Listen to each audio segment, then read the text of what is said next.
सो आज हम चालू करने आ रहे हैं आपके रिप्रोडक्शन का। हमने फर्स्ट पार्ट के अंदर असेक्सुअल रिप्रोडक्शन के अंदर हमने 4 चीजों के बारे में बात कर लिया था। फ्यूजन के बारे में हमने बात कर लिया, फ्रेगमेंटेशन के बारे में हमने बात कर लिया था, रीजनरेशन, और देन हमने बात कर लिया था बडिंग के बारे में।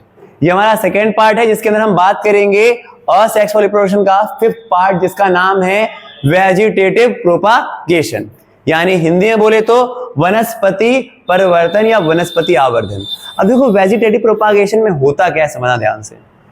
तो वेजिटेटिव प्रोपागेशन जो है आपका, ये असेक्सुअल रिप्रोडक्शन का एक पार्ट है, बट इसके अंदर ना प्लांट्स जो होते हैं या नए प्लांट्स जो होते हैं वो ग्रो होते हैं, उगते हैं किसकी सहायता से? किसी ना किसी प्लांट के रूट यानी जड़, स्टेम, तना या फिर पत्तों की बीज, पत्तों की सहायता से ग्रो कर जाते हैं। ठीक है, मतलब क्या हो रहा है हमारे पास वेजिटेटिव प्रोपागेशन के अंदर कि असेक्सुअल रिप्रोडक्शन का एक पार्ट है, बट इसके अंदर जो नए प्लांट ग्रो करते हैं ना, वो ग्रो करते हैं आपके किसकी सहायता से? यहां पे लिखा हुआ है आपका, देख पाओगे कि भाई प्लांट्स जो होते हैं आपके, कहां गया ये? नहीं, ये देखो, रूट, स्टेम और लीव्स, यानी कि जड़, तने और पत्तों। आपने देखा होगा कि जो गुलाब के फूल होते हैं, गुलाब के फूल का एक, गुलाब के पेड़ का ना आप क्या करोगे, पौधे का एक ना स्टेम काटो और उसे दूसरे किसी पेड़ के साथ जोड़ दो उसको। ठीक है, इस प्रोसेस को ग्राफ्टिंग कहते हैं। और फिर देखना वो जो पेड़ है ना गुलाब का, मतलब जो पेड़ वो भी उगेगा और गुलाब का फूल भी उस पर खिलेगा। ठीक है, इस प्रोसेस को हम कहते हैं ग्राफ्टिंग। समझ चीज? मतलब मैं बता रहा हूं इसमें क्या है हमारे पास कि वेजिटेटिव प्रोपागेशन के अंदर होता क्या है कि नए प्लांट्स की उत्पत्ति होती है किसी ना किसी पुराने प्लांट के तने, स्टेम, जड़, रूट या फिर पत्तियों की सहायता से। जैसे एग्जांपल होता है आपका गुलाब का पौधा। अगर मैं गुलाब के पौधे की बात करूं तो मान के चलो, गुलाब का पौधा है ना, इसका मैंने ये इतना तना जो है साइड से मैंने काट लिया। ठीक है, और इसे मैंने किसी दूसरे पौधे के ऊपर सही तरीके से, ग्राफ्टिंग प्रोसेस होता है, इस स्टेम को मैंने दूसरे पौधे के ऊपर जाकर के जोड़ दिया। अब ये तो केवल एक तना था गुलाब का, बट अभी जो इस पे फूल खिलेगा ना उस पेड़ के साथ जाकर के, वो भी गुलाब का ही होगा। ठीक है, समझ आया चीज? नहीं आया बेबी? आएगी नहीं? मतलब देखो यार, जैसे कि ना एक और चीज होता है इसके अंदर, एक और है, जैसे कि मान के चलो आपने देखा होगा कि कभी कभी क्या होता है, कुछ पेड़ ऐसे होते हैं, जैसे यहाँ पे एग्जांपल दे रखा है किसका, आप देखोगे आपके बुक में दे रखा है जैस्मीन हो गया, रोज हो गया। इनमें ना आप ऐसा करो जैसे कि कोई एक पेड़ है या पौधा है इनका, ठीक है, इन पौधे के यहाँ पे ना कुछ ये इनके एक तने हो गए। इस तने को ना मैं क्या करूंगा ना, मिट्टी से होते हुए ऐसे हल्का सा ऊपर की तरफ रख दूंगा ऐसे करके, इससे भी जो ये नया पौधा बन जाएगा। इसको हम कहते हैं लेयरिंग। ठीक है, मतलब इसमें हो क्या रहा है ना कि हमने बिना बीज की सहायता से, बिना किसी बीज की सहायता से, अगर बीज की सहायता से उगाते तो फिर तो वो क्या हो जाता है आपका, सेक्सुअल हो जाता है ना हमारे पास, क्योंकि बीज तो सेक्सुअल से बनेगा। इसमें मैं बिना किसी बीज की सहायता से किसी नए पौधे को ग्रो करता हूं, बिना किसी बीज की सहायता से, सीड की सहायता से। समझ रहे हो ये चीज? जैसे एक पौधा था, इस पौधे की मैंने क्या किया, एक टहनी जो थी इसकी, मैंने इसको नीचे मिट्टी से होते हुए बाहर की तरफ निकाला है। ठीक है, और ये जो है पौधा फिर ऐसे करके ग्रो कर जाएगा। समझ आया चीज? यानी वेजिटेटिव प्रोपागेशन रिप्रोडक्शन का, असेक्सुअल रिप्रोडक्शन का एक ऐसा पार्ट है जिसमें क्या होता है हमारे पास कि जिसमें ना पौधे जो होते हैं वो ग्रो करते हैं दूसरे पौधे की रूट या स्टेम या फिर पत्तियों की सहायता से, लीफ की सहायता से। ठीक है, और इसके अंदर लीफ का एग्जांपल अभी अगले पेज पे दे रखा है, इसका बता दूंगा अभी अगले पेज पे इसका। ठीक है, और इसके अंदर बताऊं तो मैं आपका, तो जो है आपका कि ये ना इसके एडवांटेज क्या होते हैं, तो ये एडवांटेज इसलिए होता है क्या कि आपका कि जो है ना, अगर आप इस मेथड से अगर आप पौधे उगाते हो तो वो सीड से उगने वाले पौधे से जल्दी ग्रो कर जाएंगे। और साथ ही साथ ना हम क्या कर सकते हैं कि एक और फायदा ये होता है कि आप जो पौधे उगा रहे हो ना, वो उसमें कोई भी अंतर नहीं दिखेगा। मैं चाहे ऐसे करके उगा रहा हूं तो उगेगा पौधा सेम वैसा ही, ठीक है, जैसा वैसा होता था, उसमें कोई भी डिफरेंस नहीं आएगा। समझ आया चीज? तो वेजिटेटिव प्रोपागेशन अगर आपसे पूछता है, वैसे इसमें डायरेक्ट क्वेश्चन नहीं पूछेगा कि आपसे वेजिटेटिव प्रोपागेशन है क्या, कभी कभी एमसीक्यू में पूछ लेता है, तो बट फिर भी वेजिटेटिव प्रोपागेशन या वनस्पति आवर्धन एक ऐसा प्रकार है अलैंगिक प्रजनन का जिसके अंदर कोई नए पौधे जो है ना वो क्रिएट होते हैं बिना सीड की सहायता से, बट इसमें हेल्प लगता है किसका, आपके रूट का, स्टेम का और लीव्स का, पत्तों का। समझ गए। और दो मेथड यहाँ पे काम आते हैं, एक होता है लेयरिंग, ये वाला मैंने बताया कि ये जो मेथड है ना ये लेयरिंग है, ठीक है। इसको हिंदी मीडियम वाले भी इसको दो नाम याद रखें, हिंदी में ज्यादा बेटर है। ये लेयरिंग मैंने बताया कि पेड़ है, इस पेड़ का मैंने क्या किया, तना लिया, स्टेम, इसको मिट्टी से होते हुए मैंने ऐसे बाहर निकाला है, ये लेयरिंग है। और ग्राफ्टिंग के अंदर मैंने बताया कि आप गुलाब का पौधा होता है ना, उसके तने को काटो और उसे दूसरे पौधे में जाकर के जोड़ दो, वो पौधा खिल जाएगा आपका, ठीक है। समझ चीज, ये वेजिटेटिव प्रोपागेशन के अंदर आता है, समझ। इसके अंदर अगर मैं आपको अपने शॉर्ट फॉर्म में, अगर शॉर्ट लैंग्वेज में अगर इसको लिखवा दूं तो मैं ऐसे लिखूंगा कि vegetative propagation is an asexual reproduction in which new plant grows with the help of root, stem and leaves of other plant, ठीक है। यानी हम ये कह सकते हैं क्या कि आपका जो वनस्पति आवर्धन है यह एक अलैंगिक प्रजनन का वह भाग है जिसमें पौधे बिना बीज की सहायता से पौधे दूसरे पौधे की पत्ती, जड़ तथा तनों की सहायता से ग्रो करते हैं, उगते हैं, ठीक है। एडवांटेज ये है कि बीज से उगने वाले पौधे से जल्दी ग्रो करेंगे, और साथ ही साथ दूसरा एडवांटेज ये होता है इसका कि जो पौधे होंगे ना वो जेनेटिकली सिमिलर होंगे, ठीक है। एक बार आप लोग इसको नोट कर सकते हैं। क्या ऐसे बताया था वहां पे आपको। चलिए देखिए, तो अब हम बात करते हैं, ऐसे मैंने आपको बताया कि जो आपका वेजिटेटिव प्रोपागेशन है यानी कि वनस्पति आवर्धन, उसमें होता क्या है आपका, अगर हम बात करें तो पौधे उगते तो हैं बट बिना बीज की सहायता से, जड़, तने और पत्तियों की सहायता से। लेयरिंग और ग्राफ्टिंग दो मेथड भी थे, मैंने बता दिया आपको। अब देखोगे अगर आप तो यहां पर ना एक चीज है जिसको हम कहते हैं, अभी बच्चे पूछ रहे थे मेरे ट्यूशन के, है ना पूजा, ठीक है। इस बच्चे ने मुझसे पूछा था कि भैया ये क्या है, तो मैंने इसे नॉर्मली जवाब दिया। क्या जवाब दिया मैंने, पूजा मत बताओ। देखो सुनो, ये है कि हमारे पास, अब हम बात करते हैं, आपको जो दिख रहा है ये है आपका लीफ ऑफ ब्रायोफाइलम, ठीक है। ये ब्रायोफाइलम का एक पत्ता होता है और इस पत्ते के ऊपर भी ना कुछ चीज ग्रो करते हैं, बर्ड जिसे हम कहते हैं, पत्ते के शेप में, ठीक है। और नहीं, अगर आपसे पूछेगा कि कोई भी एग्जांपल दे दो इसका, तो मैं ऐसे बता दूंगा, ये आपके एनसीईआरटी में मेंशन है ना। हाँ, ये वेजिटेटिव प्रोपागेशन का एग्जांपल है कि पत्तों में कैसे उगते हैं, पत्तों की सहायता से कैसे। तो पत्तों की सहायता से देख रहे हो आप, ये पत्ता है ना, इस पत्ते के ऊपर ना आपका ये अलग अलग प्रकार के बर्ड्स खिले हुए हैं उसी पौधे के, और अगर मैं इसको हटा करके यहाँ पे जमीन में गाड़ दूंगा ना, तो उससे वो फिर पूरे पौधे खिल जाएंगे। हाँ, इस पत्ते को नहीं गाड़ूंगा, इसके अलावा ये जो है ना, ये इनको, कैसे बच्चे हो, हाँ, ये पेड़ नहीं है, ये पत्ता है, ये जो है ना, ये आपको पत्ता दिख रहा है, अरे ये इसके पूरा चित्र बना दो, ये लो पत्ता बन गया। जगह, जमीन की जगह हम लोग खा गए ना, तो कहाँ उगेंगे, जमीन पे जगह नहीं रहने के लिए इनको हमने, तो अभी इसी पे उगेंगे, कहाँ उगेंगे। अरे भाई वो नेचुरली है इनका, तुम्हारे सर पे बाल कैसे उग रहे हैं, अब ये मुझसे कर मत पूछ लेना कैसे उग रहे हैं, ये नेचुरली है ना। तो ये पत्तों का भी भगवान ने ऐसे ही बनाया इनको कि भैया तुम हो ब्रायोफाइलम पत्ता और तुम्हारे ऊपर उगाएंगे एक और पत्ता। तो तुम्हारे घर के बाजू था ना, तुलसी का पौधा था ना, ये तुम्हारे घर के बाजू में उगेंगे कि तुम इसको देख लोगी। सर ये कैसे पूछ रही है, सर ये भाई तुम्हारे घर के बाजू में नहीं उगते, मतलब ये जो है हमारा ये ब्रायोफाइलम का है, इतना बड़े जितना इसका पत्ते पेड़ का नाम है ना, उतने बड़े में तो 3 पौधे आ जाएंगे हमारे यहाँ, गुलाब, चमेली, तुलसी, ठीक है। तो ब्रायोफाइलम का जो हमारे पास पौधा है, इस पौधे के पत्ते के ऊपर भी ना छोटे छोटे पत्ते उगते हैं, इसको हम कहते हैं बर्ड्स। और फिर अगर मैं इस बर्ड्स को ना जमीन में गाड़ दूंगा ना, तो इससे पूरा पेड़ जो है, पौधा जो है वो खिल जाएगा। समझ गए, ये भी हुआ किसका एग्जांपल, वेजिटेटिव प्रोपागेशन का। हाँ, तो कह रहा है क्या, similar birds produce in the, वही चीज है ना कि बर्ड जो प्रोड्यूस हो जाते हैं वो नोचेस अलोंग द लीफ में, और फिर जब मैं इसको मिट्टी में ग्रो करूंगा या मिट्टी में बोऊंगा इसे, तो डेवलप कर जाएगा एक न्यू प्लांट के अंदर। तो ब्रायोफाइलम बस पौधा, इतना आपको दिमाग में रखना है, एग्जांपल के तौर पे कभी भी एमसीक्यू बेस में पूछेगा तो आप कर सकते हो। समझ में आया पूजा? ठीक है, इसके बाद देख लो, बाकी बात करते हैं।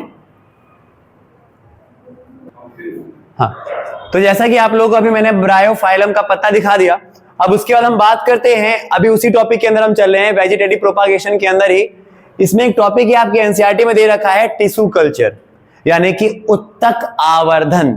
ये क्या होता है? तो इन टिश्यू कल्चर, उत्तक आवर्धन में new plants are grown by removing tissue और separating cells from the growing tips of the plant. इसमें क्या किया जाता है कि कोई प्लांट है ना, और प्लांट्स का जो ग्रोइंग टिप्स होता है, यानी कि जो बढ़ने वाला ऊपरी हिस्सा होता है ना, हमने ग्रोइंग टिप्स पढ़ा था, एपिकल आपको याद होगा 9th के अंदर। तो ग्रोइंग टिप्स में से हमने टिश्यू को या सेल को अलग करते हैं, ठीक है। The cell are then placed in a artificial medium, और फिर उस सेल क्या हुआ है, उस टिश्यू को एक आर्टिफिशियल यानी कि लैब के अंदर, लेबोरेटरी के अंदर रखते हैं, जहां they divide rapidly to form a small group of cell और सेलस। और फिर वो एक सेल जो है वो धीरे धीरे डिवाइड होगा और अपने से ज्यादा, एक से ज्यादा सेल को ग्रो कर जाएगा, ठीक है। लैब के अंदर ये सारा काम हो रहा है। The cells is transferred to another medium containing hormones for growth differentiation. फिर वो सेल धीरे धीरे ग्रो करेगा, उसके अंदर आपको कई सारे हार्मोन आएंगे, कई सारे समय के साथ चेंजेस आते रहेंगे, और फिर the plantlet are then placed in the soil so that they can grow into a mature plant. अब देखो टिश्यू कल्चर के अंदर है क्या, समझना ध्यान से। टिश्यू कल्चर में है क्या कि हम ना प्लांट्स के किसी भी पौधे के ग्रोइंग टिप्स को, ग्रोइंग टिप्स मतलब कि वो वाला भाग जहां से पौधे ग्रो कर रहे होंगे ना, मैंने आपको 9th में पढ़ रखा है आप लोगों ने, वो जो आपका होता है एपिकल हो गया, आपका इंटर लैटरल हो गया आपका, ठीक है, इंटर कैलरी हो गए थे ना आपके, शीर्षस्थ एपिकल हिंदी में बोलते हैं। तो जो ग्रोइंग टिप्स होता है ना, उसके टिश्यू को या उसके सेल को हम निकाल देंगे पौधे में से, और फिर उसे लैब के अंदर ले जाएंगे, लेबोरेटरी में लैब के अंदर ले जाएंगे, वहां पे आर्टिफिशियली तरीके से हम उसको देखभाल करेंगे, जिससे धीरे धीरे क्या होगा, वो सेल जो है धीरे धीरे डिवाइड होगा कई सारे सेल के अंदर, कई सारे कोशिकाओं में। फिर धीरे धीरे उसके अंदर हार्मोन ग्रो होंगे, और जब वो हमें ऐसा लगेगा कि हाँ भाई इसके अंदर धीरे धीरे जड़ें आ गई उसकी, तो फिर उसे मिट्टी में जाकर के वापस बो देंगे, जिससे फिर नया पौधा आ जाएगा। टिश्यू कल्चर का मतलब है, अगर सिंपल भाषा में बताऊं तो किसी भी नए प्लांट्स को ग्रो करना with the help of tissue of that plant. समझ रहे हो? किसी भी नए पौधे को ग्रो करना, उगाना किसी पौधे के टिश्यू या सेल की सहायता से, बस आर्टिफिशियली। सेल निकालेंगे तो ऐसे नहीं मरेंगे ना। अरे यार, हाँ देखो क्या पूछ रहे हो, बताओ, पूछो क्या पूछ रहे हो, पूछो क्या पूछ रहे हो। वो सेल नहीं मर जाएगा? वो सेल नहीं मरेगा। कैसे नहीं मरेगा? क्योंकि जाको राखे साइया मार सके ना कोई ना। अरे पागल, ऐसे नहीं मरेगा वो, मैं बता रहा हूँ क्या होगा हमारे पास। अब ऐसा तो है नहीं ना, वो हमें पता है ना, एक बॉडी के अंदर, प्लांट्स के अंदर भी 2 तरह के सेल होते हैं। मैं ग्रोइंग टिप्स की बात की है 9th में, अगर आप लोगों ने पढ़ा होगा, पता नहीं कहां पढ़ती थी आप 9th में, बट मैं आपको बता रहा हूं, सुनो। अगर आपने पढ़ा होगा 9th के अंदर, तो वहां पर ये बताया जाता है क्या कि ना, हमारे प्लांट्स की जो ग्रोइंग टिप्स होती है, वहां पर पाया जाता है कौन सा टिश्यू, मेरिस्टेमेटिक टिश्यू, विभज्योतक उत्तक, और ये लिविंग सेल होता है, समझ गए। और मैं उसी लिविंग सेल को ही निकाल रहा हूं, डेड सेल को नहीं निकाल रहा। और निकालते मर नहीं जाएगा वो, ऐसा नहीं है कि भैया मर जाऊंगा निकालोगे तो। अब पानी में डालो या लैब में ले जाके कैसे भी करो, उसे हम लैब में ले जाएंगे, लैब में ले जाके उसे सारा केयर किया जाएगा, ठीक है। ऐसा नहीं कि लैब में ले जाकर रख दिया, वो जादू मंत्र मार देंगे कि उग जाए, ऐसा नहीं करेगा वो। लैब में ले जाएंगे, उसे केयर करेंगे बकायदा, वो सेल अलग अलग सेलों में डिवाइड होगा, और देन फिर जब उसके अंदर हमें लगेगा कि हाँ भाई अब वो ग्रो होने के लिए मैच्योर हो चुका है ना, तो उसे मिट्टी में गाड़ करके नया उग जाएगा। सिंपल सी बात है। टिश्यू कल्चर का मतलब है नहीं होगा तो बर्बाद हो गया, फिर तो मेहनत।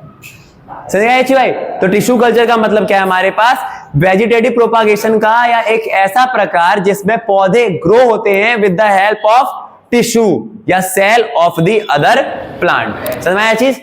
सिंपल है। मतलब नहीं, सेल को डिवीजन होने के लिए हार्मोन चाहिए थे ना उसके अंदर। हमने पढ़ रखा है प्लांट्स के अंदर जो सेल डिवाइड होते हैं, कौन सा हार्मोन होता है वो? 7 चैप्टर के अंदर, सॉरी कंट्रोल कोऑर्डिनेशन के, साइटोकाइनिन, गिबरेलियन ना। हाँ, ऐसे हार्मोन्स ना अलग अलग तरीके से एक्सपेरिमेंटल वे में चलता रहता है ना, सबको हम ग्रो करवाते रहते हैं, ठीक है, समझ चीज। तो यही हमारे पास, तो हम कह सकते हैं क्या कि टिश्यू कल्चर क्या है हमारे पास? तो सिंपल है, द प्रोसेस, अगर सिंपल लैंग्वेज आपको लिखना है, द प्रोसेस ऑफ ग्रोइंग, बात मत करो भाई, the process of growing new plants with the help of tissue और cell of plant, यानी कि एक ऐसी प्रक्रिया जिसमें पौधों का उत्पादन किसी पौधे के उत्तक या कोशिकाओं से हो। सुना है चीज? तो इसके लिए इतना ही था, सिंपल चीज हमारे पास कि भाई किसी भी पौधे को ग्रो करना with the help of tissue of other plant, that is our tissue culture. Okay, note कर लेगा इसको, ठीक है। नाउ हम बात करते हैं आपका असेक्सुअल रिप्रोडक्शन का सबसे एंड पार्ट है हमारे पास, छठा पार्ट है ये, जिसका नाम है आपका स्पोर फॉर्मेशन, यानी कि बीजाणु निर्माण। अब देखो इसमें क्या होता है, समझना ध्यान से। बीजाणु निर्माण की अगर बात करें, देखो ये एनसीईआरटी का पोर्शन है जिसमें बताया जाता है कि even in the many multi cellular organism specific reproductive part can be identified, the thread like structure that developed on the bread. देखते हो ना, कभी कभी क्या होता है ब्रेड के ऊपर ना वो फुफुन टाइप की लग जाती है, ठीक है, हाँ, जिसे हम कहते हैं राइजोपस। क्या कहते हैं? राइजोपस। जो ब्रेड के ऊपर जो मॉड लग जाती है ना आपकी, हम कहते हैं राइजोपस कहते हैं, ठीक है। They are not reproductive part, ये रिप्रोडक्टिव पार्ट नहीं है, समझ ध्यान से। ब्रेड के ऊपर जो आपका फूल टाइप का लग जाता है ना, ये जो है आपका राइजोपस होता है। ये राइजोपस जो है ना, ये कोई रिप्रोडक्टिव पार्ट नहीं है, बट इसका रिप्रोडक्टिव पार्ट जो होता है ना आपका, वो होता है ये ऊपर जो दिख रहा है आपको, ठीक हो, जिसको हम कहते हैं क्या? स्पोरेंजिया। क्या कहते हैं? स्पोरेंजिया। और स्पोरेंजिया के अंदर होते हैं आपके छोटे छोटे स्पोर्स, ठीक है, और बीज। और फिर जब ये स्पोर्स नमी, ह्यूमिडिटी, ठीक है, या ह्यूमिडिटी हो गई या फिर आपका मॉइस्चर, इनके संपर्क में आने पर जब ये टूटते हैं, फटते हैं और गिरते हैं जहां पर, तो वहां पर ही दोबारा से राइजोपस का निर्माण कर देते हैं। समझ में आया? इसमें होता क्या है स्पोर फॉर्मेशन के अंदर? तो स्पोर फॉर्मेशन में ऐसा होता है हमारे पास, जैसे ये एग्जांपल है राइजोपस का, ठीक है। राइजोपस ये जो है ना पूरा, ये रिप्रोडक्टिव पार्ट नहीं है, बल्कि इसके ऊपर यहां पर पाया जाता है स्पोरेंजिया, और स्पोरेंजिया के अंदर होते हैं स्पोर्स, बीज। ये बीज जब भी क्या किसके संपर्क में आते हैं? मॉइस्चर के संपर्क में आएंगे, नमी के संपर्क में आएंगे ना, ह्यूमिडिटी के संपर्क में आते हैं, तो फिर ये क्या करते हैं? फूट करके नए चीजों को या नए राइजोपस को ग्रो करते हैं, ठीक है। समझा ये चीज भाई?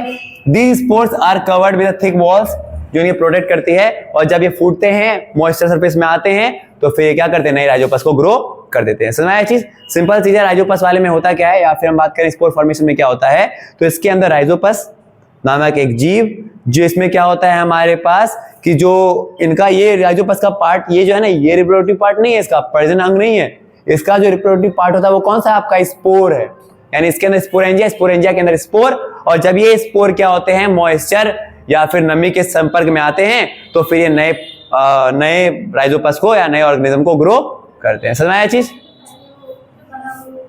हाँ, वो पहले से ग्रो हुआ होगा इसी की वजह से, ठीक है, ऐसे ही। मतलब ये नहीं है रिप्रोडक्टिव पार्ट, मेन है आपका स्पोरेंजिया।